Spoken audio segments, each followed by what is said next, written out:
إن الله وملائكته يصلون على النبي يا أيها الذين آمنوا صلوا عليه وسلموا تسليما.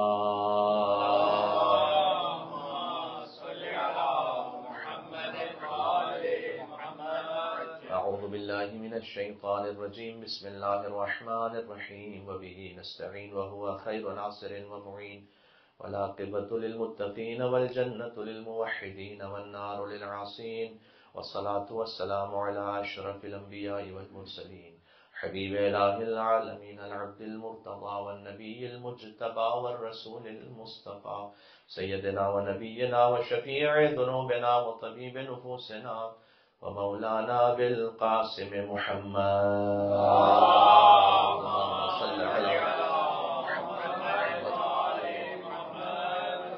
وأهل بيته الطيبين الطاهرين المعصومين المظلومين المنتجبين المنتخبين الميامين، سيما بقية الله في الأرضين الذين أذهب الله عنهم الرجس وطهرهم تطهيرا.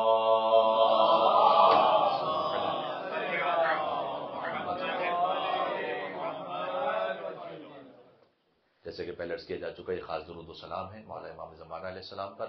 اللہم صل وسلم وزد وبارک علی صاحب الدعوة النبویہ والصولة الحیدریہ والعصمة الفاطمیہ والحلم الحسنیہ والشجاعة الحسینیہ والعبادة السجادیہ والمآثر الباقریہ والآثار الجعفریہ والعلوم الکاظمیہ والحجج الرضویہ والجود التقویہ والنقاوة النقویہ والہیبة العسکریہ والغیبة الالہیہ.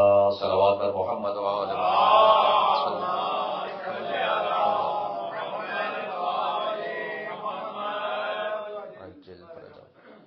چونکہ ایک کاظمی سید کی اصال ثواب کی مجلس ہے تو تمام مرحومین کی اصال ثواب کے لیے مولا امام حسین کاظم علیہ السلام سے توسل اختیار کر لیں. بعض علماء ایک مل کے صلوات بھیجیں مولا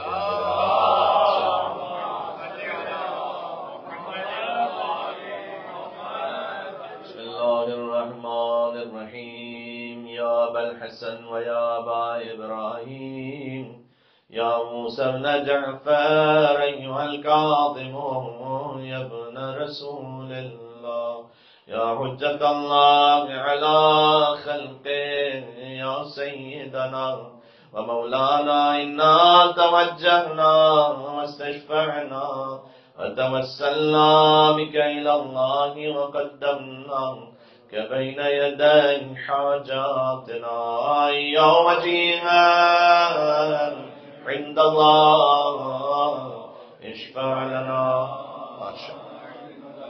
يوم جيها عند الله اشفع لنا.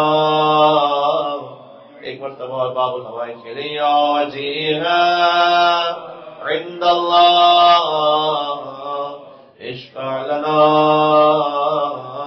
عند اللہ. بلندر نعرہ صلوات.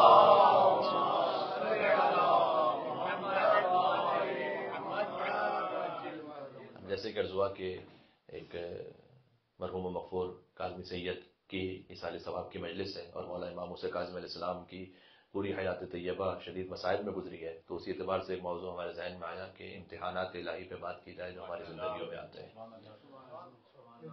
دیکھیں، امتحان الہی ایک بڑا وسیع موضوع ہے اور سب سے پہلی بات تو سمجھنے کی ضرورت ہے کہ یہ ایک سنت الہی ہے جو جاری و ساری ہے.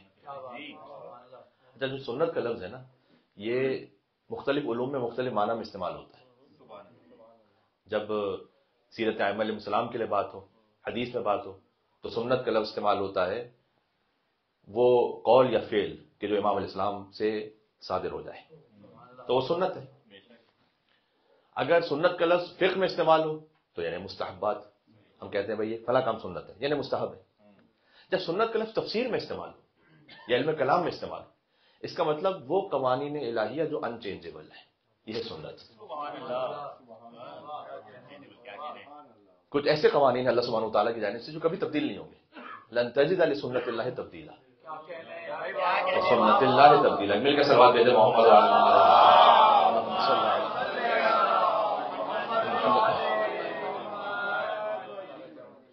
سورہ احزاب 33واں سورہ ہے، سورہ فتح 48واں سورہ ہے، دونوں میں آیت ہے لن تجد لسنت اللہ تبدیلا، اللہ کی سنت میں کوئی تبدیلی واقع نہیں ہوگی. یعنی کچھ قوانین الہی ایسے ہیں جو انچینجبل ہیں. بڑی ایک لطیف بات آپ کے اندر عرض کروں، میں جب ان آیات کو دیکھ رہا تھا تو کتاب ملا یحضر الفقی شیخ صدوق رحمۃ اللہ علیہ کی مشہور کتاب، اس کی پہلی جلد ہماری کتب اربعہ میں سے ملا یحضر الفقی، پہلی جلد صفحہ نمبر 209 اور اس میں حدیث نمبر 608 اور 609 انہوں نے بڑی لطیف حدیث لکھی ہے. 608 نمبر کی حدیث میں انہوں نے لکھا کہ اللہ سبحانہ و تعالیٰ نے حضرت موسیٰ علیہ السلام کے وصی حضرت یوشع بن نون کے لیے سورج پلٹایا تھا. یہ حدیث نمبر 608. پھر حدیث نمبر 609 لکھتے ہیں کہ حضور مکرم نے ارشاد فرمایا کہ جو کچھ بنی اسرائیل کی امت کے ساتھ ہوا، حضرت موسیٰ بنی اسرائیل کی امت میں سے جو کچھ بنی اسرائیل کی امت کے ساتھ ہوا، تو یحدو النعل بالنعل والقذ بالقذ، اسٹیپ بائی اسٹیپ ایگزیکٹلی بالکل پے در پہ وہ تمہارے ساتھ بھی ہوگا. اس کے بعد شیخ صدوق لکھتے ہیں کہ بس جب حضرت موسیٰ علیہ السلام کے وصی کے لیے سورج پلٹایا گیا تھا تو موسیٰ کے وصی کے لیے ایک بار سورج پلٹا تھا، محمد کے وصی کے لیے 2 بار سورج پلٹا.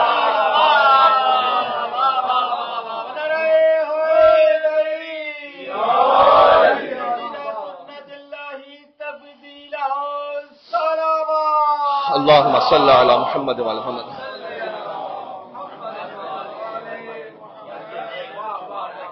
پھر شیخ صدوق نے ان 2 آیتوں کو لکھا ہوا لن تجد لسنت اللہ تبدیلا، جو سورہ احزاب اور سورہ فتح کی آیت ہے، اور ایک آیت ہے سورہ اسراء کی آیت نمبر 77 ہے غالباً کہ لا تجد لسنتنا تحویلا، کہ ہماری سنت میں کوئی تحول نہیں.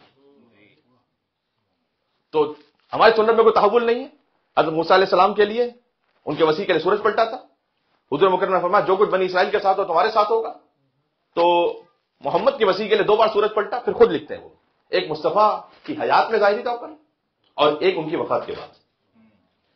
یعنی شاید اللہ سبحانہ و تعالیٰ نے اس میں خاص اہتمام رکھا ہو کہ جو سورج کا پلٹنا ہے یہ مخصوص اس لیے نہیں ہے کہ حضور مکرم کا زمانہ تھا وہاں پر، فقط علی بن ابی طالب ہی کافی ہیں سورج کو پلٹانے.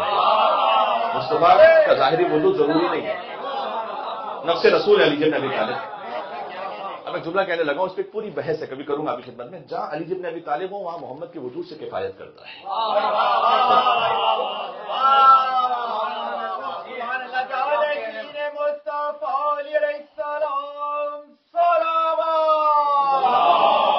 اللہم صل علی محمد وعلی محمد. قل کفی باللہ شہیدا بینی وبینکم ومن عندہ علم الکتاب. اس لیے بعض، البتہ اس کی اور وجوہات بھی ہیں، لیکن بعض جنگیں ایسی ہیں جس میں رسول شریک ہو تو اس کو غزوہ کہتے ہیں نا، لیکن اس میں رسول شریک نہیں، فقط علی شریک ہے اس کو غزوہ کہتے ہیں.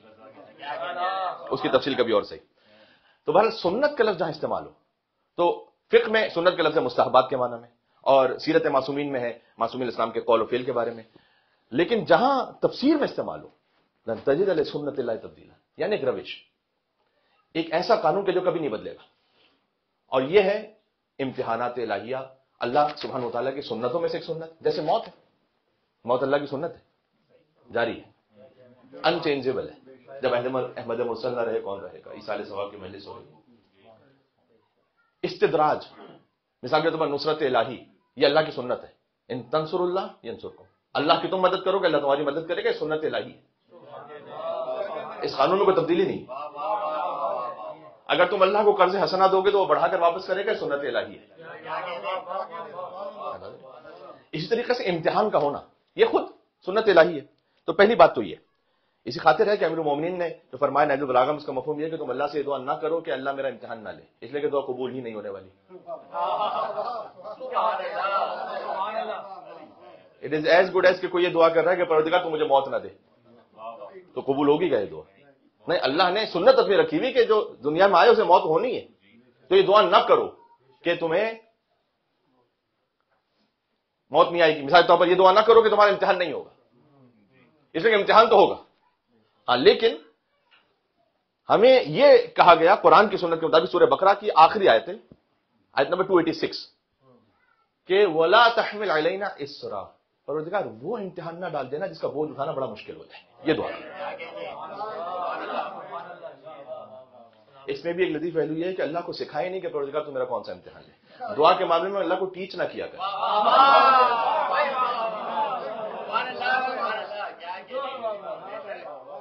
زمانہ رسالت کا ایک واقعہ ہے کہ ایک شخص تھا بڑا شدید علیل ہو گیا، تو حضور مکرم گئے عیادت پر، تو پتہ چلا کہ اتنا زیادہ وہ مریض ہے کہ جو کچھ بھی کھاتا ہے اس کے جسم میں رہ نہیں رہا اور ڈرین ہو گیا وہ. تو کسی بھی طور پر جب علاج نہیں ہو پا رہا تھا، حضور مکرم نے سے پوچھا کہ تم جانتے ہو کیا سبب ہے اس کا؟ اس نے کہا یا رسول اللہ، میں ایک دن آپ کی گفتگو میں، آپ کے خطبے میں بیٹھا ہوا تھا مسجد نبوی میں، آپ نے کچھ عذاب کی آیتوں کا ذکر کیا تو میرے دل میں بڑا خوف آیا. تو اس خوف کی وجہ سے میں نے اللہ سے کہا کہ پروردگار قیامت میں عذاب نہیں دینا، جو کچھ بیماری وغیرہ وہ یہاں دے دے تاکہ میرا معاملہ یہاں ختم ہو جائے. حضور نے کہا غلط کیا تم نے، تمہیں اللہ سے کہنا چاہیے تھا کہ ربنا آتنا فی الدنیا حسنہ وفی الآخرۃ حسنہ.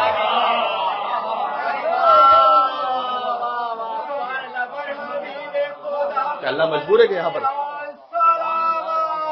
اللہم صلی علی،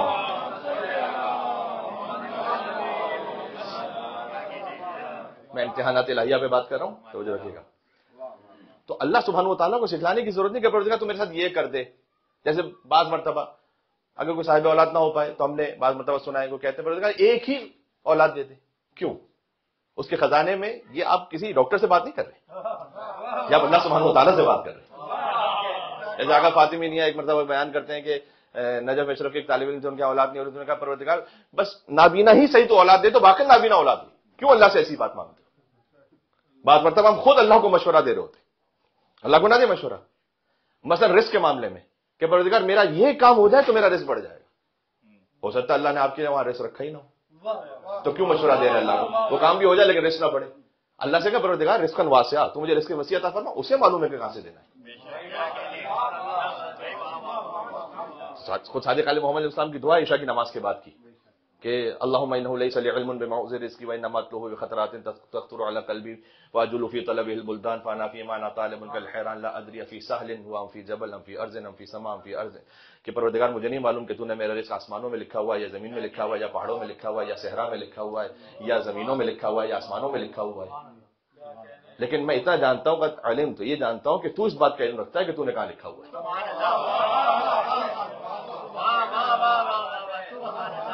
وصلی علی محمد و آل محمد. پروردگار تو محمد اور آل محمد علیہ السلام پر درود نازل فرما، اور اس کے بعد میرے رزق کو قرار دے مطلبہ سہلا، آسان. طریقہ نہ بتاؤ اللہ کو کہ اللہ ایسے کر دے، تو نہیں. ومطلبہ سہلا ومأخذہ قریبا، اس کے مقام کو میرے لیے قریب اور آسان بنا دے، قریب بنا دے. بعض مرتبہ ہوتا ہے کہ رزق ہے لیکن اتنا زیادہ دور ہے. اب بعض احباب ہوتے ہیں کہتے ہیں صاحب ہم روز مثلا 1.5 گھنٹہ ڈرائیو کرتے ہیں، جا کے 1.5 گھنٹہ آتے ہیں. ٹھیک ہے، اللہ سبحانہ وتعالیٰ نے جہاں کہیں بھی رزق لکھا ہوا ہے، لیکن اللہ سے کیوں نہ دعا مانگی جائے کہ مطلب سالم واخذہ قریبا. اس کے بعد ایک اور دعا ولا تعننی بطلب ما لم تقدر لی فیہ رزقا. پروردگار مجھے ایسے کام میں نہ لگا دینا جہاں تو نے رزق لکھا ہوا ہی نہیں. کتنی مرتبہ ایسی فیلڈز ہوتی ہیں، مثال کے طور پر کتنی، ہم چونکہ اپنے سامنے کمیونٹی میں دیکھتے ہیں اور بھی کمیونٹیز میں، جیسے اسٹوڈنٹس آئے انہوں نے فرض کیجئے کہ اپنے نام میں سوچا کہ اس فیلڈ میں فیوچر بہت ہے، اور پتہ چلا کہ 5 سال بعد وہ فیلڈ ویسا ختم ہو گئی. تو پروردگار تو مجھے ایسے کام میں نہ لگا دینا کہ جہاں تو نے میرا لکھا ہوا ہی نہیں. کیوں؟ فإنک غنی عن عذابی وانا فقیر الی رحمتک. اس لیے کہ تو مجھے عذاب دینے سے بے نیاز ہے لیکن میں تیری رحمت حاصل کرنے کا فقیر ہوں. تو بس اپنے بندے پر رحم فرما. میرے خیال میں ایک قدم آگے آ جائیے گا، وہ اپنی وہاں تک آ چکے ہیں. ایک قدم مل کے صلوات بھیجیں محمد وعلی محمد صلی اللہ علیہ وسلم. تو یہ ساری بات کہاں سے نکلی میرے بھائی؟ کہ اللہ کو یہ نہ سکھلائیں کہ پروردگار تو میرا یہ امتحان لے لے.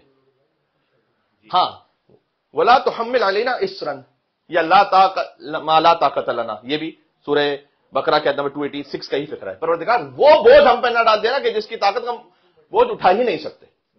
یہ دعا مانگو اللہ سے. ٹھیک ہے، تو سنت الہیہ کے امتحان تو ہے. اب یہ ہم اللہ سے دعا کریں کہ پروردگار تو اس امتحان میں ہمارے لیے سہل قرار دے، سے آسان قرار دے. اچھا، امتحان لینا ایک ایسی سنت ہے، سورہ عنکبوت کی بالکل ابتدائی آیت ہے الف لام میم احسب الناس ان یترکوا ان یقولوا آمنا وهم لا یفتنون وَلَقَدْ فَتَنَّا الَّذِينَ مِن قَبْلِهِمْ فَلَا يَعْلَمَنَّ اللَّهُ الَّذِينَ صَدَقُوا مِنكُمْ وَلَا يَعْلَمَنَّ الْكَاذِبِينَ. کہ الف لام میم، کیا انسانوں نے یہ سمجھ لیا ہے حسب ان یترکوا، انہیں ایسے چھوڑ دیں گے، ترک کر دیں گے، کہ یقولوا آمنا، جبکہ وہ کہیں گے کہ ہم ایمان لے آئے تو ہم ایسے چھوڑ دیں گے، وَهُمْ لَا يُفْتَنُونَ، اور کیا ہم ان کی آزمائش امتحان نہیں کریں گے؟ وَلَقَدْ فَتَنَّا الَّذِينَ مِن قَبْلِهِمْ، ہم نے تو پچھلے والوں کو بھی آزمائش کے بغیر نہیں چھوڑا، تو تمہیں کیوں چھوڑیں گے؟ سنت ہے اللہ کی۔ اور ہم یہ آزمائش اس لیے لے رہے ہیں، دنیا کی جو آزمائش ہوتی ہے اس خاطر ہوتی ہے کہ ہمیں تو معلوم نہیں ہے، ہمیں نہیں معلوم کہ مثال کے طور پر کون سا اسٹوڈنٹ کس گریڈ پر کس لیول پر ہے، اس لیے ہم اس کا امتحان لیتے ہیں۔ اللہ اس لیے امتحان نہیں لیتا، اللہ اس لیے امتحان لیتا تاکہ تمہیں پتا چلے تم کس لیول پر ہو۔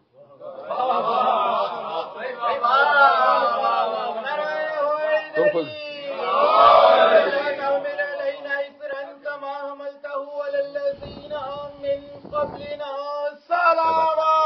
اللہم صلی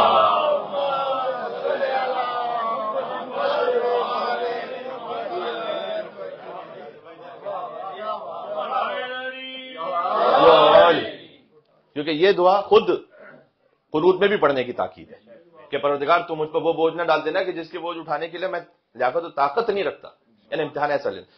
تو ہم نے تو تم سے پچھلے والوں کا امتحان لیا تھا، کیوں؟ فَلَا يَعْلَمَنَّ الَّذِينَ صَدَقُوا، تاکہ ہم یہ چیک کر لیں، ہم چیک کر لیں نہیں، تاکہ تمہیں پتہ چل جائے کہ تم میں سچا کون ہے۔ وَلَا يَعْلَمَنَّ الْكَاذِبِينَ۔ غزوہ بدر ابھی ختم ہوا تو کچھ لوگ آئے حضور مکرم کے پاس، آگے کہا کہ یا رسول اللہ ہم ہوتے اس جنگ میں تو پھر دیکھ بتاتے ہیں، یہ تاریخ میں۔ حضور نے کہا بھی ایک اور غزوہ آئے گا بعد میں۔ احد میں وہی فرار کرنے والوں میں آگے تھے۔ سورہ صف کی آیت نازل ہوئی، یہ میں آپ کو قرآن کی آیت سنا، قرآن کا واقعہ سنا رہا ہوں۔ انہوں نے کہا کہ یا رسول اللہ اگر ہم بدر میں ہوتے تو پھر آپ دیکھتے ہمیں، ہم بتاتے آپ کو۔ حضور نے کہا کہ ایک اور امتحان الہی، اب میں مفہوم کہہ رہا ہوں، امتحان حضور نے لفظ استعمال نہیں کیا تھا، ایک جنگ اور آنے والی ہے۔ اور جب احد آئی تو پھر آیت نازل ہوئی کہ یا ایھا الذین آمنوا لما تقولون ما لا تفعلون، تو وہ کہتے کیوں جس پر عمل نہیں کرتے۔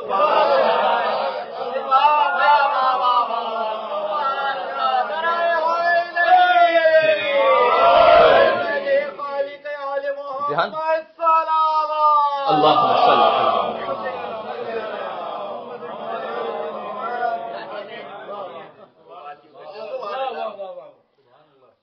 کچھ اور بھی طرف تھے، جب غزوہ احد میں غزوہ بدر میں کچھ شہادتیں ہوئیں تو انہوں نے آ کر رسول اللہ سے کہا کہ یا رسول اللہ ہماری تمنا تھی کہ کاش ہمیں بھی شہادت ملتی، اور وہ اپنی بات میں مخلص تھے، تو ان کے لیے بھی آیت نازل ہوئی وَمِنَ الْمُؤْمِنِينَ رِجَالٌ، کچھ مردان خدا ایسے ہیں کہ صدقوا ما عاہدوا اللہ علیہ، انہوں نے وہ وعدہ سچ کر دکھایا جو انہوں نے اپنے رب سے کیا تھا۔ وَمِنْهُمْ مَنْ قَضَىٰ نَحْبَهُ، کچھ ایسے ہیں جو کہ شہید ہو چکے ہیں۔ وَمِنْهُمْ مَن يَنتَظِرُ، اور کچھ وہ ہیں کہ جو اپنے انتظار میں ہیں۔ وَمَا بَدَّلُوا تَبْدِيلًا، اور انہوں نے جو اللہ سے عہد کیا تھا اس کو تبدیل نہیں کیا۔ یہ آقا حسین علیہ السلام نے آیت پڑھی تھی، کیا بات ہے،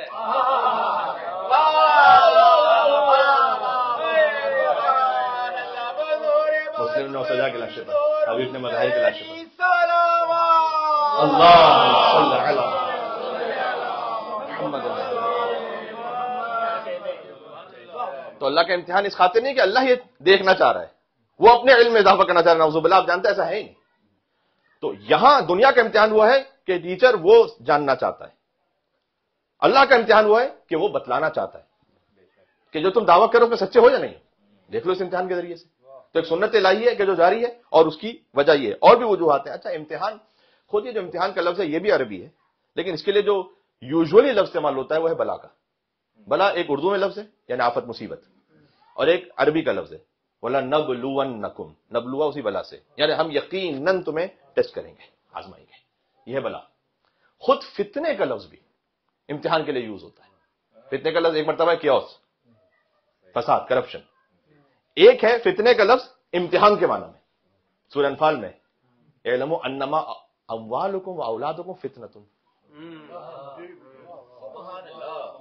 جان لو کہ تمہارے اموال اور تمہاری اولاد فتنہ ہے۔ فتنہ ہے مطلب کہ امتحان ہے۔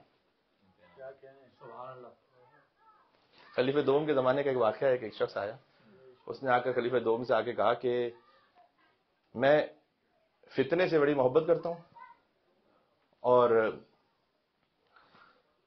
جو نہ دیکھا ہو اس کی گواہی دیتا ہوں،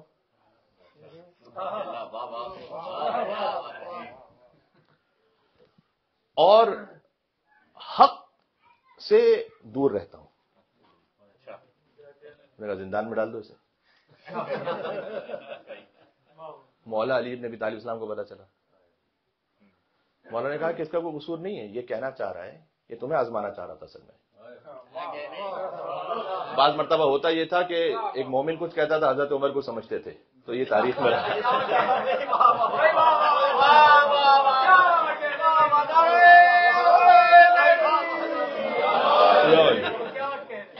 وہ مومن کہہ کچھ اور رہا ہے, حضرت عمر کچھ اور سمجھ رہے ہیں, تو ان کو زندان میں ڈال دیا. تو مولا علی نبی طالب علیہ السلام آئے. مولا علی علیہ السلام نے آ کر کہا کہ یہ جو کہہ رہا ہے میں فتنے سے محبت کرتا ہوں, یہ سورہ انفال کی آیت پڑھ رہا ہے کہ اللہ نے قرآن میں کہا ہے کہ تمہاری اولاد اور تمہارے اموال تمہارے لیے فتنہ ہے. فتنہ یہاں آزمائش کے معنی میں. تو کون اپنی اولاد سے محبت نہیں کرتا؟ بالکل برحق ہے. اور اللہ نے سورہ کاف میں کہا ہے کہ موت بھی برحق ہے. تو اسے کہا کہ میں موت سے دور رہتا ہوں, یہ گھبراتا ہوں, یہ کہنا چاہ رہا ہے. کوئی معیوب بات نہیں ہے. اور جو یہ کہہ رہا ہے کہ میں گواہی ایسی شے کی دیتا ہوں جس کو دیکھا ہی نہ ہو, اللہ کو کسی نے دیکھا نہیں, پھر بھی کہتا ہوں اشہد ان لا الہ الا اللہ.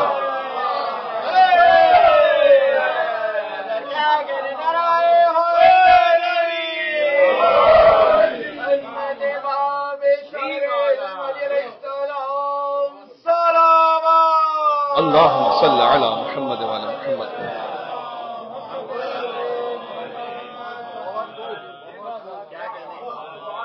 اس موقع پر بھی حضرت عمر نے کہا کہ لولا علی لہلکہم. اس موقع پر بھی یہ 70 مرتبہ تقریباً کہا گیا کہ اگر علی نہ ہوتے تو میں ہلاک ہو جاتا, اور پھر اس شخص کو آزاد کیا گیا. تو فتنے کا لفظ استعمال ہوتا ہے امتحان کے لیے. بلا, تمحیص, امتحان. اب ایک گفتگو ہے جو خود امتحان سے متعلق ہے. 2 مصرے یاد آ گئے اسی واقعے پر. شیخین کے ہوتے بھی عدالت میں علی ہے. شیخین کے ہوتے بھی عدالت میں علی ہے. خیبر سے احد باب شجاعت میں علی ہے.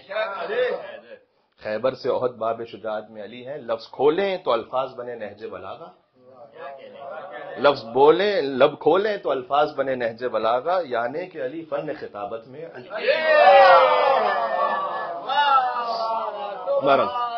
تو اب ذرا غور فرمائیے گا, اس امتحان کا مقصد یہ نہیں ہے کہ میں نے عرض کیا کہ اللہ یہ جاننا چاہ رہا ہے, اللہ جانتا ہے.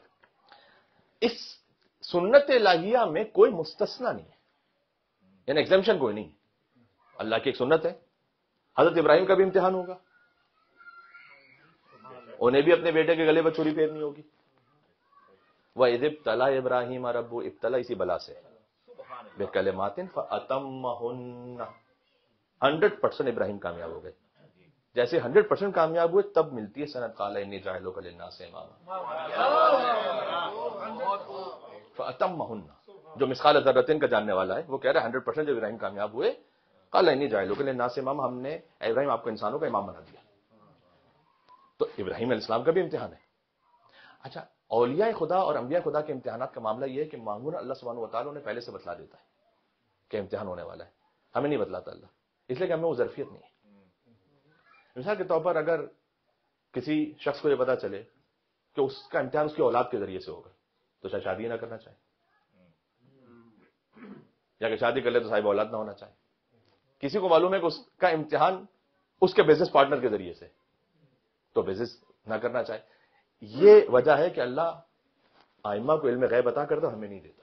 اس میں میں بات کر چکا ہوں. دیکھیں, اگر مجھے معلوم ہے کہ میں یہاں سے باہر جاؤں گا اور میرا ایکسیڈنٹ ہو جائے گا تو میں یہاں سے باہر نہیں جاؤں گا جب تک کہ مجھے یہ معلوم ہو جائے کہ وہ ایکسیڈنٹ کا خطرہ ختم ہو گیا. اگر مجھے علم غیب ہے اور مجھے معلوم ہے کہ یہ ہونے والا ہے. لیکن علی بن ابی طالب 19 رمضان کی صبح کو جائیں گے, چاہے اپنے ملک میں بیٹھا ہوا تلوار لے, وہ علم غیب رکھتے پھر بھی جائیں گے. تو اولیاء خدا کو اللہ سبحانہ و تعالیٰ پہلے سے بتلا دیتا ہے امتحان, ہمیں نہیں بتلاتا, اس لیے ہماری ظرفیت نہیں. تو اس معاملے میں جو سنت الہی ہے نا, اس میں کوئی ایگزمپشن نہیں. حتیٰ کہ معراج کی روایت ہے کہ حضور مکرم جب تشریف لے گئے معراج پر تو اللہ سبحانہ و تعالیٰ نے کہا کہ ہم بھی آپ کو 3 امور سے آزمائیں گے. اللہ نے یہ کہا, حضور مکرم سے یہ فرمایا. اور جانتے ہیں کیا فرمایا؟ سب سے پہلے تو کل جو آپ کے اور آپ کے اہل بیت کے لیے بھوک مسلسل رہے گی, اور اس وقت ہم آپ کو آزمائیں گے. اللہ سبحانہ و تعالیٰ پر معراج کی روایت ہے کہ آپ یتیم و مسکین و اسیر کو کھانا کھلاتے ہیں. انما نطعمکم لوجہ اللہ، ہم تو فقط اللہ ہی کی خاطر کھانا کھلاتے ہیں، لا نرید منکم جزاء ولا شکورا، تم سے نہ کوئی جزا چاہتے نہ کوئی شکریہ چاہتے۔ یہ ہے بھوک کا امتحان۔ فرمایا بھوک کا امتحان آپ کے اور آپ کے اہل بیت سے ہوگا۔ دوسرا فرمایا تکذیب کا امتحان اور کی جگہ کہ آپ کو جھٹلایا جائے گا۔ لیکن کچھ چیزیں ہوتی ہیں جو سہارا دے دیتی، مجھے بھی ذاتی طور پر، یعنی کہ جب حضور مکرم کو جھٹلایا گیا، صادق اور امین رسول، اللہ کی سب سے بڑی حجت، کہ آپ کو جھٹلایا جائے گا سب کے سامنے، آپ کا امتحان ہے، آپ نے صبر کرنا ہے۔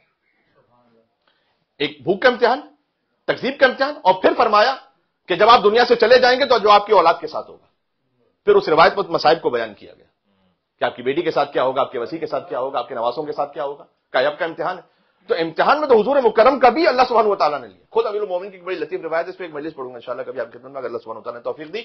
مولا علیہ السلام نے فرمایا کہ اللہ سبحانہ و تعالیٰ نے مجھے 14 مقامات پر آزمایا، 7 زمانے رسالت میں، 7 زمانے رسالت کے بعد۔ یہ 14 مقام کون سے ہیں؟ تو حضرت ابراہیم علیہ السلام کا امتحان ہے، ان سے بڑھ کے مولا علیہ السلام کا امتحان ہے، مولا علیہ السلام سے بڑھ کے رسول اللہ کا بھی امتحان ہے۔ تو ایک بات تو یہ حتمی ہے کہ اس میں کوئی کینسلیشن نہیں، دنیا کے امتحان میں کینسلیشن پاسبل ہے، امتحان تک کینسل ہو گیا، یہاں کینسلیشن نہیں، بات واضح نا۔ اچھا، اب یہ جو امتحان ہوتا ہے اس میں جب آپ صبر کر لیں، صبر کا مطلب ہے کہ اپنی پوری استقامت کے ساتھ جو آپ کے لیے پاسبل ہے ہیومنلی وہ آپ کر لیجئے، اس کے بعد آپ معاملے کو اللہ پہ چھوڑ دیں، یہ ہے صبر۔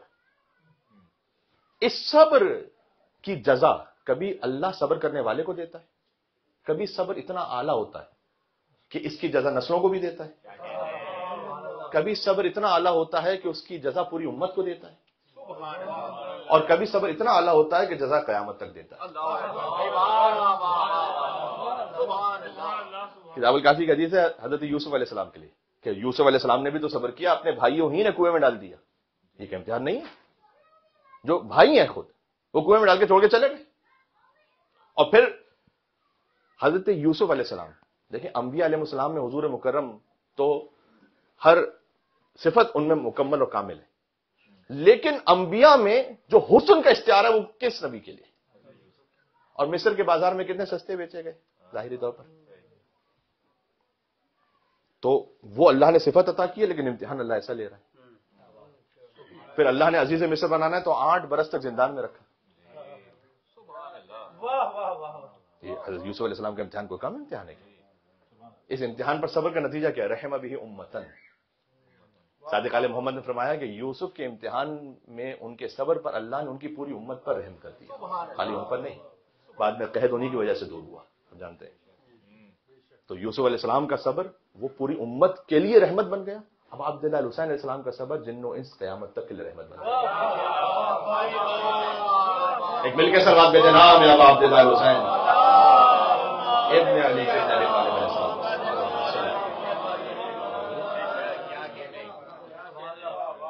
اس امتحان میں بھی دیکھیں، میں نے عرض کیا کہ آپ ہیومنلی پاسبل جو کچھ آپ کے لیے ہے شرعی قواعد میں وہ آپ کیجئے، اس کے بعد معاملے کو اللہ سبحانہ و تعالیٰ پہ چھوڑیں۔ کبھی راستہ آپ کے لیے بند ہو جاتا ہے، آپ کیا کر سکتے ہیں، کیا کہہ سکتے ہیں کسی اور کو؟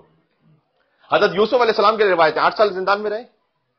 ایک واقعہ پیش آیا تھا 2 سال بعد، ایک شخص کو خواب بتلایا، اس کی تعبیر، تو وہ باہر جب جانے لگا اس خواب کی تعبیر کے نتیجے میں، تو یوسف علیہ السلام نے اس سے کہا کہ جب تم جانا نا بادشاہ کے پاس تو میری بھی سفارش کر دینا۔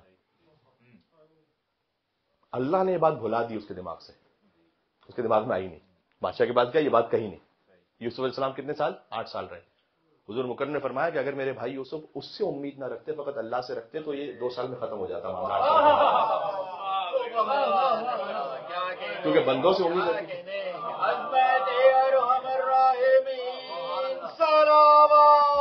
اللہ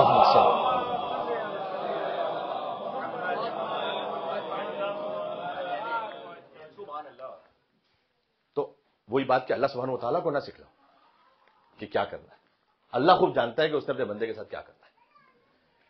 امتحان میں نے یہ ایک جو میں آپ کو سب ٹاپک سنا رہا ہوں، یہ ظاہر ایک مجلس کا موضوع بھی ہے کہ کبھی پھر امتحان انڈیویجول ہے اور کبھی پوری امت کا بھی امتحان ہے۔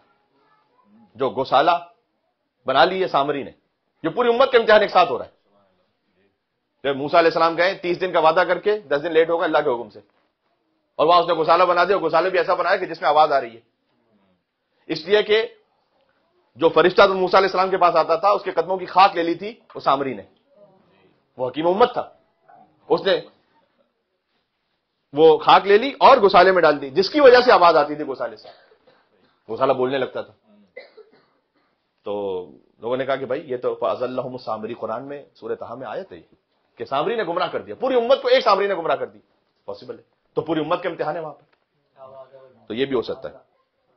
کیوں لیتا ہے اللہ سبحانہ وتعالیٰ امتحان؟ میں نے اس کیا، ایک تو یہ کہ ہمیں اپنی اوقات بتلانے کے لیے، دوسری ایک بڑی وجہ یہ ہے کہ انڈیکیشن آف کیپیسٹی، ہمارے اندر وسعت کتنی ہے یہ بھی پتہ چلتا ہے ہمیں۔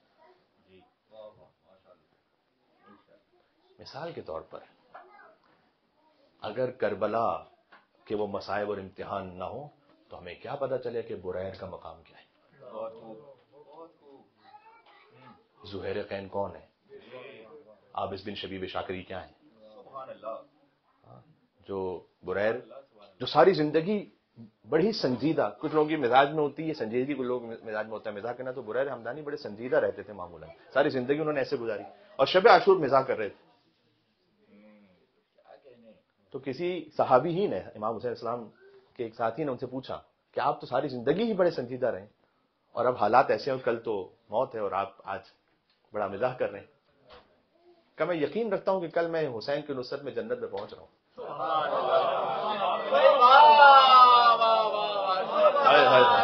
کیا مقام ہے!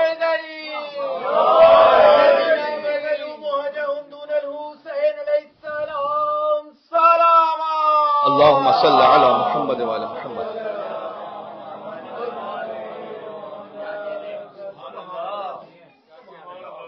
تو کچھ لوگ امتحان میں اپنی کیپیسٹی کو پہچان لیں، ہم کبھی خود اپنے آپ کو انڈر اسٹیمیٹ کر رہے ہوتے ہیں، یا میں اتنا نہیں سہ سکتا، نہیں، اللہ سبحانہ وتعالیٰ بتلاتا ہے کہ تمہارا مقام اور ہے، آؤ آگے اور آپ۔ تو امتحان پھر کبھی تنبیہ کے لیے ہوتا ہے، کبھی ترفیع کے لیے ہوتا ہے۔ تنبیہ یعنی ڈسپلن کرنے کے لیے، کچھ غلط ہوا اس کو اللہ نے امتحان کے ذریعے سے سدھارا، اور کبھی ہوتا ہے ترفیع کے لیے، اللہ جانتا ہے کہ اس میں پوٹینشیل ہے، یہ ایک مقام تک آ سکتا ہے، میں اسے بلا سے گزاروں گا تاکہ صبر کرے گا، اس مقام تک پہنچ جائے گا۔ تو اللہ سبحانہ وتعالیٰ کا یہ نظام ہے۔ جیسے مثال کے طور پر آیت اللہ گل پائگانی کے لیے کہ آخری زندگی کے ایام میں شدید علیل تھے، لیکن جو بھی ان سے ملنے جاتا تھا بس ایک ہی بات، الحمدللہ الحمدللہ رب العالمین الحمدللہ رب العالمین۔ آگا یہ الحمدللہ رب العالمین کیوں کہتے ہیں؟ تو ان کا بھی یہ جملہ تھا کہ امتحان یا تنبیہ کے لیے یا ترفیع کے لیے، یا گناہ معاف ہو رہے ہیں یا درجات بلند ہو رہے ہیں، اس میں بھی الحمدللہ رب العالمین، اس میں بھی الحمدللہ رب العالمین۔ تو وہ امتحان کے دو معنی ممکن ہو سکتے ہیں۔ آپ کا تعلق چونکہ ظاہر ہے پروفیشنل ورلڈ سے، ایچ آر ڈپارٹمنٹ میں جب حاضری ہو تو یا تو پروموشن کے لیے ہوگی یا پنشمنٹ کے لیے ہوگی۔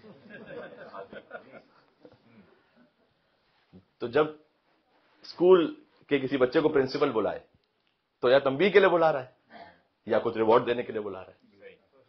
تو اللہ کسی کو جھنجھوڑ رہا ہے تو یا تنبیہ کے لیے جھنجھوڑ رہا ہے یا درجات کی بلندی کے لیے جھنجھوڑ رہا ہے۔ سبحان اللہ۔ کوئی مقام اللہ سبحانہ وتعالیٰ عطا کرنا چاہتا ہے، اس لیے امتحان ہے، کیونکہ امامت کا مقام عطا کیا حضرت ابراہیم علیہ السلام کو۔ جب بات کو یہاں پر میں تمام کر دوں، کبھی اللہ کی طرف سے ریمائنڈرز بھی ہوتے ہیں، کبھی انسان اپنی زندگی میں کچھ مست ہو جاتا ہے، تکبر میں نہ آ جانا، اس لیے امتحان ہے۔ اچھا، اب امتحان لیتا اللہ کس طرح سے؟ یہ پوری زندگی ہی اوور آل آزمائش ہے۔ کیوں اللہ سبحانہ وتعالیٰ سورہ ملک میں کہا ہے، اور سورہ ملک ہر شب پڑھنے کی تاکید ہے، اسے پڑھیں اگر آپ پڑھ سکتے ہیں تو، وَالَّذِي خَلَقَ الْمَوْتَ وَالْحَيَاةَ لِيَبْلُوَكُمْ أَيُّكُمْ أَحْسَنُ عَمَلًا۔ اس نے پوری موت پوری حیات ہے ہی اس کے لیے، تاکہ چیک کیا جا سکے کہ تم میں احسن عمل کرنے والا کون۔ یہ بات ذہن میں رہے، احسن عمل، اکثر عمل نہیں، احسن عمل، بیسٹ آف دی بیسٹ۔ ہو سکتا ہے کسی کا عمل کم ہو لیکن بیسٹ آف دی بیسٹ ہو، یہ پاسبل ہے۔ آپ تو ان کے ماننے والے جن کی ایک ضربت سکلین کی عبادت ہے، یہ پاسبل ہے۔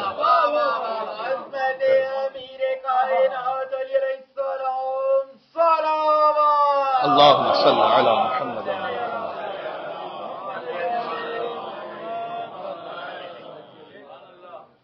تو ساری زندگی امتحان ہے، پھر اس میں اور سب ڈویژنز ہیں، کبھی اولاد کے ذریعے سے، کبھی بیماری کے ذریعے سے، کبھی خیر دے کر ہے، کبھی شر دے کر ہے. شر یہاں پر غربت کے معنی میں جو قرآن میں استعمال ہوا ہے، اور خیر بھی یہاں پر دولت کے معنی میں جو قرآن میں استعمال ہوا ہے. حضرت سلیمان کا امتحان ہے دولت سے، ہارون کا امتحان بھی ہے دولت سے، فرعون کا امتحان ہے قدرت سے، ایوب علیہ السلام کا امتحان ہے فقر سے. تو یہ اللہ کا نظام ہے. ہاں آپ اللہ سے یہ دعا کر سکتے ہیں کہ پروردگار تو شر کے ذریعے میں امتحان نہ لینا، خیر کے ذریعے لینا. یہ نہ کریں دعا کہ امتحان ہی نہ لینا، یہ نہیں ہوگا، امتحان تو ہوگا. اب اس امتحان میں آخری منزل ہے، یہ بری شے نہیں ہے. امتحان ہونا یہ بری شے نہیں ہے. دیکھیں کشتی جب دریا میں ہے نا تو پانی ہوگا جبھی تو چلے گی. پانی ہی نہ تو کشتی کہاں چلے گی، وہ تو کھڑی رہے گی.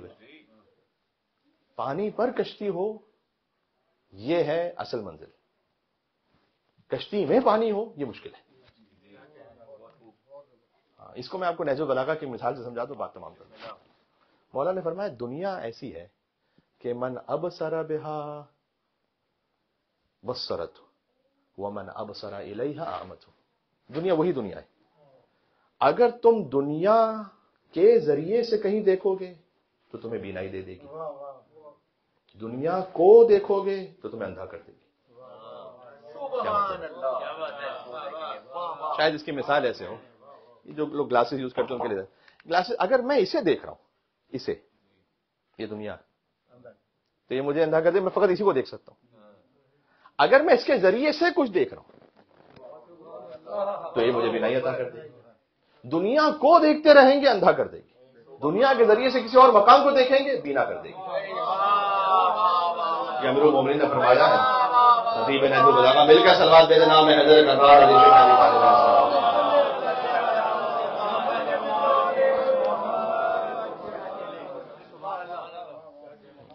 جی. تو یہ اپنی زندگیوں میں آپ دیکھ لیجئے تو انسان کے لیے بڑا تسلی اور سکون کا باعث بھی بن جاتا ہے یہ معاملہ.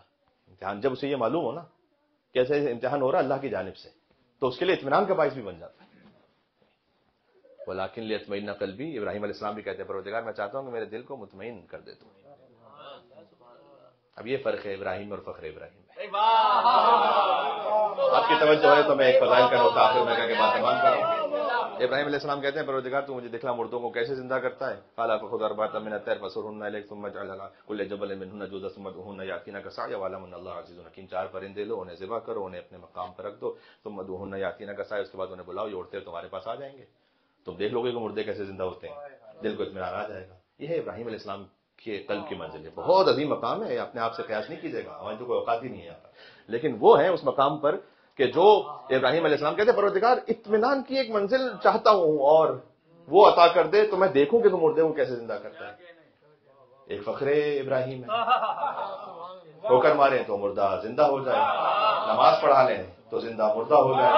لہذا علی کہیں کہ لو کشف الغطاء لمزددت یقینا. علی کا اطمینان پہلے ہی اس منزل پر ہے کہ اگر علی کی نگاہوں سے پردے ہٹا لیے جائیں علی کے اطمینان میں اضافہ ہوگا.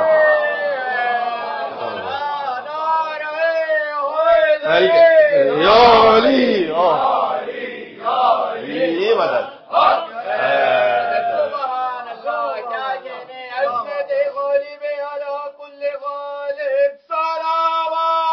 اللہ صلی علی.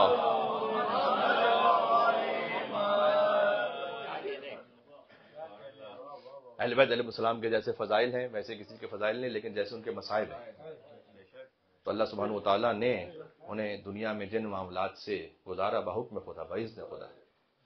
اور مجلس کا آغاز ہوا تھا کہ کاظمی سید ان کی اصالہ ثواب کی مجلس ہے، ان کے دونوں پسر یہاں موجود ہیں.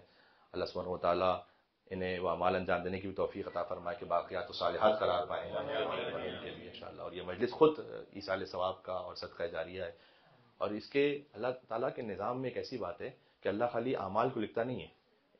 کہتا ہے اِنَّا نَحْنُ نُحْيِي الْمَوْتَ وَنَكْتُبُ مَا قَدَّمُوا وَآثَارَهُمْ. کتنی مشہور آیت ہے کہ ہم تمہارے اعمال کو بھی لکھتے ہیں، اس کے آثار کو بھی لکھتے ہیں. کبھی کبھی ایک عمل کا اثر ہو سکتا ہے سینچریز تک چلتا رہے. میں اسی مجلس کی بات کر رہا ہوں انشاءاللہ. فرض کیجئے کہ اب ایک بات ہوئی یہاں، مجھے پڑھنے سے ایک توفیق ملی، آپ کو سننے سے ایک توفیق ملی، کسی نے اپنی زندگی میں کچھ صبر کیا، اس امتحان پر اس مقام پہ پہنچا، اس کا اثر اس کی اولاد میں ٹرانسفارم ہوا. تو ہم تو نہیں جان رہے جو دیکھ رہے ہیں مومنین، تو ہم تو خالی عمل کو دیکھ رہے ہیں، اس کے آثار کو ہم نہیں دیکھ سکتے. اللہ کہتا ہے تمہارے عمل کو نہیں لکھتے، ہم تو عمل کے آثار کو بھی لکھتے ہیں. ہو سکتا ہے سینچریز تک وہ اثر چلتا رہے. بڑی لطیف بات ہے، بڑی لطیف بات ہے. انا نحن نحيي الموتى ونكتب ما قدموا وآثارهم وكل شيء. تم نہیں جانتے، امام مبین جانتا ہے. تم نہیں جانتے، امام مبین جانتا ہے کہ تمہارے اعمال بھی کیا ہے، اس کے آثار بھی کیا ہے. امام مبین جانتا ہے. جی سبحان اللہ. جی جی. تو مصائب میں بھی میں چاہتا ہوں کہ امام موسیٰ کاظم علیہ السلام ہی پہ مصائب. کاظمی سادات وہ امام موسیٰ کاظم علیہ السلام کی اولاد میں سے، ان پر بھی ایک مصائب کا پورا سلسلہ رہا، اور ان کے جد امام موسیٰ کاظم علیہ السلام بحر المصائب. امام اہل بیت علیہ السلام میں بھی مصائب میں اس طرح کے مصائب امام موسیٰ کاظم علیہ السلام کے ہیں. جب آخری مرتبہ امام قید ہوئے تھے تو 179 ہجری تھی، 183 میں امام کی شہادت ہے. اس قید کے بعد امام باہر نہیں آئے زندان سے. 25 رجب آپ نے کبھی کی ہو کاظمین میں، اور نہ کی ہو تو آپ نے یقیناً وہ ویڈیوز دیکھی ہوں گی کہ آج جو بغداد کا پل ہے نا، اس پر کہتے ہیں کہ 10 لاکھ لوگ ہوتے ہیں، اور ایک شبیہ تابوت امام موسیٰ کاظم علیہ السلام وہاں پر رکھا ہوا ہوتا ہے. کاش 10 بھی ہوتے امام موسیٰ کاظم علیہ السلام،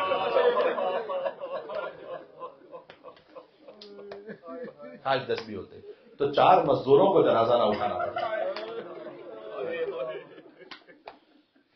یہاں آپ اس مقام پر رہتے ہیں، کبھی کبھی کوئی اسٹوڈنٹ آئے ہوئے ہوں، کئی اور مہمان باہر سے آئے ہوئے ہوں، اور ان کی موت ہو جاتی ہے، تو یہاں کوئی بھی ان کو جاننے والا نہیں ہوتا. تب بھی میں نے کسی مومن کا جنازہ ایسا نہیں دیکھا کہ جس میں آپ کو کوئی لیبر بلانی پڑے جنازے کو اٹھانے کے لیے. یہ رسول اللہ کے بیٹے اور فاطمہ کے لفظ جگر کا جنازہ تھا کہ 4 مزدور آئے اور بغداد کے پل پر لاشاں چھوڑ دیا امام. یہ ہے امام موسیٰ کاظم علیہ السلام کے مصائب. آپ کی آنکھوں سے آنسو جاری ہوں تو یقیناً ہمارے گناہوں کی مغفرت بھی ہے، درجات کی بلندی بھی ہے، مرحومین کے لیے اصحال ثواب بھی ہے اگر آپ کی توجہ ہے. امام موسیٰ کاظم علیہ السلام کی زیارت میں ہے کہ سلام اس امام پر کہ فی غلام المطامیر.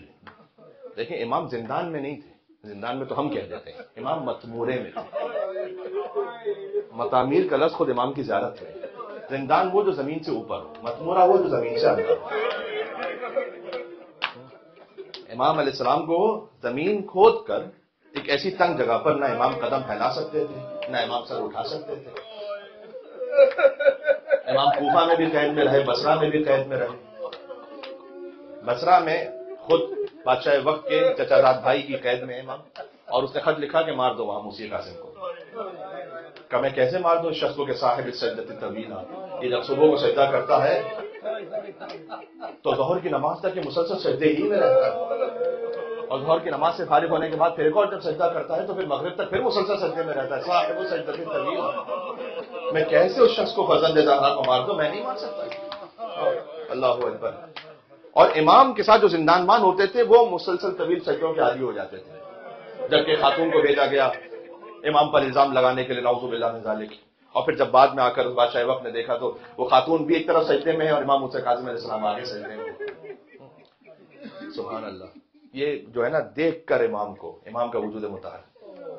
لیکن کبھی کبھار کچھ شیعہ ایسے ہوتے تھے کہ جنہیں کچھ زندان مان ایسے مل جاتے تھے تو کہتے تھے کہ ہمیں امام کی زیارت تو کروا دو کم سے کم دور سے. تو وہ ایک بلندی پر لے کر گیا، نیچے وہاں امام ہے. اس نے کہا وہ دیکھو، کہتے وہ تو کپڑا بچھا ہوا ہے. امام اتنے نحیف و لاغر ہو چکے تھے اور اتنے مسلسل سجدے میں رہتے تھے کہ دیکھنے والے کو دور سے محسوس ہو کہ جیسے کپڑا بچھا ہوا. صلی اللہ علیہ یا ابا الحسن یا موسیٰ بن جعفر ایھا الکاظم یبن رسول اللہ.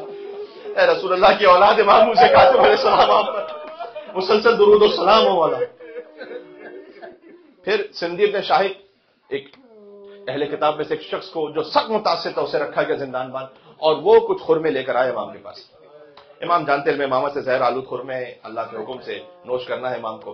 تو امام علیہ السلام نے اپنے علم امامت کو بتلانے کے لیے وہ بادشاہ کا کتا ساتھ میں لے کر آیا تھا، اس کے سامنے اس خرموں کو ڈال دیا. کچھ اس کتے نے کھائے وہ خرمے اور مر گیا وہیں پر.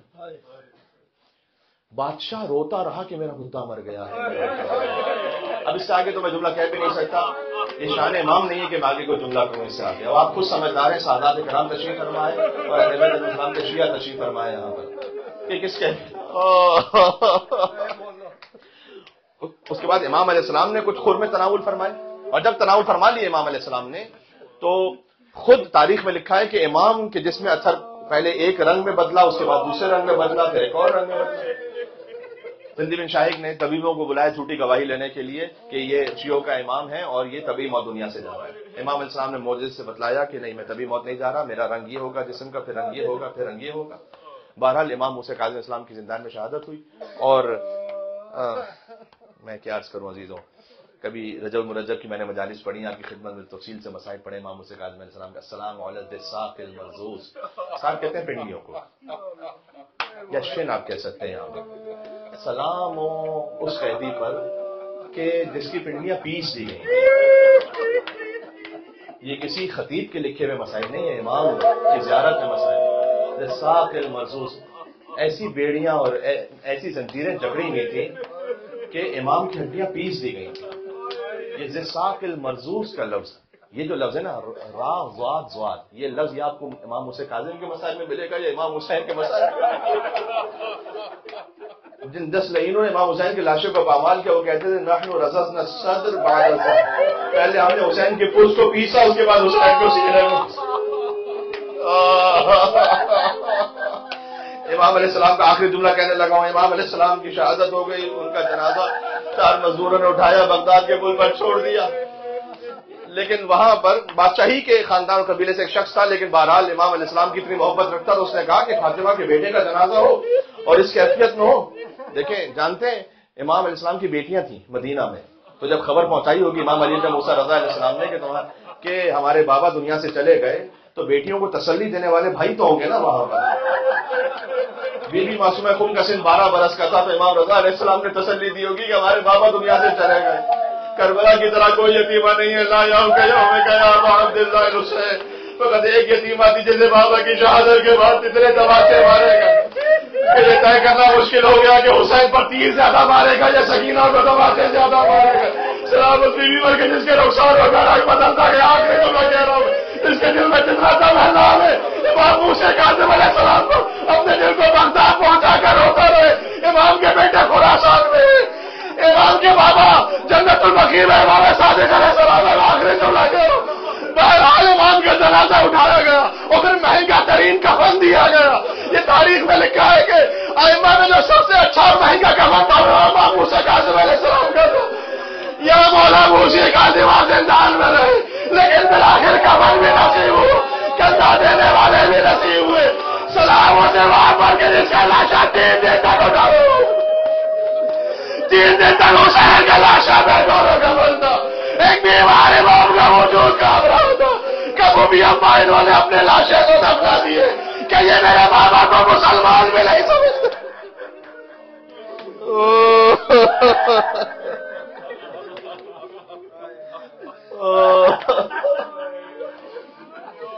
صلی اللہ علیہ یا عند اللہ المظلوم الشہید رسول اللہ، جو کہ خود امام کے بابا کا حکم ہے، ان کنت باکیا لشیء فابکی للحسین، جس شے پر بھی رونا ہو حسین پر ضرور رونا۔ نہیں، عام زندگی کے معاملات کے لیے بھی آپ کو کسی چیز پر رونا آ رہا ہو، آپ دنیا کے لیے نہیں روئیں۔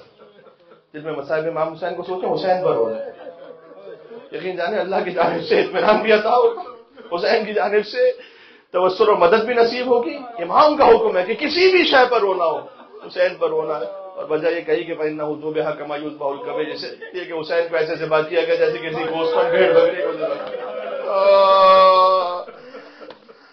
یا عزت اللہ علی خلق یا سیدنا و مولانا، انا توجہنا واستشفعنا وتوسلنا بك إلى الله وقدمناك بين يدي حاجاتنا يا وجيها عند الله، نام امام حسین پر اشفع لنا۔ ایک مرتبہ اور یا وجیها عند اللہ